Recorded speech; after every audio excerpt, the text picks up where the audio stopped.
The House of Drear, Chapter 19, Part 2. Without Thomas being aware of it, Mayhew was leading him up the ramp and out of the cavern. "I don't mind being friends," Thomas said. Secretly, he was pleased that Mayhew had thought to go with him. "But I don't need anyone to take me home." "I'm not taking you home, for pity's sake," Mayhew said. "Man, you sure are a rough one to handle.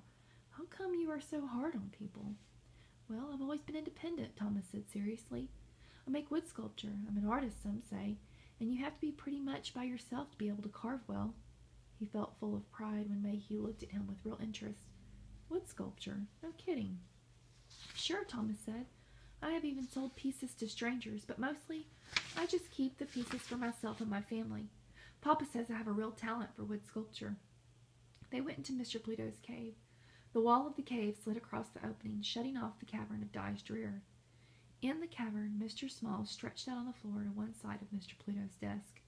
He folded his arms across his chest and sighed deeply. Closing his tired eyes for a second, he opened them again to stare at the immense vaulted ceiling far above his head. "I think now you can tell me what this is all about," he said to Pluto. He was so tired he would have no trouble falling asleep right where he was. Mr. Pluto cleared his throat. "Mayhew said he would leave it to you," Pluto said. "Mayhew told me this morning whatever you said to do with this cavern was all right by him. And so I leave it up to you. I will trust you to do the right thing." Pluto tried to keep his voice casual, but deep within it was all his hope and desire. "I see," said Mr. Small. He sat up and fixed his gaze on the intricate carved detail of the desk. "I was wondering a moment ago if anyone, Drear, I mean, ever made a list of all the things in this cavern." "No, not that I have found," Mr. Pluto said. "I have been through all the ledgers and books. I found no list nor record of where he got any of it." "Fascinating," said Mr. Small. "He never ever meant any of it to be sold. And what a job to inventory all this. But I think I should, don't you? Give each piece a number, a name, and description, and try to fix a value for it. What do you think, Mr. Skinner?"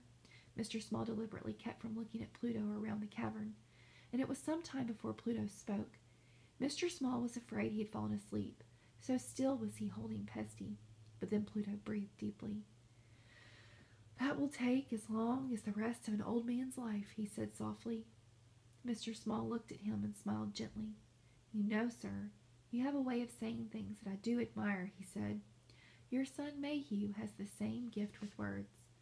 But just as you say, to inventory all this will take that long, at least. You will not turn this place over to the Foundation right away." It was Mr. Small's turn to remain silent.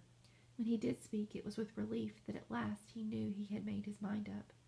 "All this has remained hidden for a century. Keeping it hidden a while longer won't matter much." Saying this, Mr. Small felt peaceful inside. Ever so carefully, Pluto got to his feet. "You take Miss B on home now," he said. His old eyes looked mistily at the child. "Just carry her like this, and she will sleep all the way." Mr. Small did as he was told. "I will begin in the morning," he said. "I will inventory the books and the ledgers first." "They'll be ready," said Pluto. "Come as early as you will.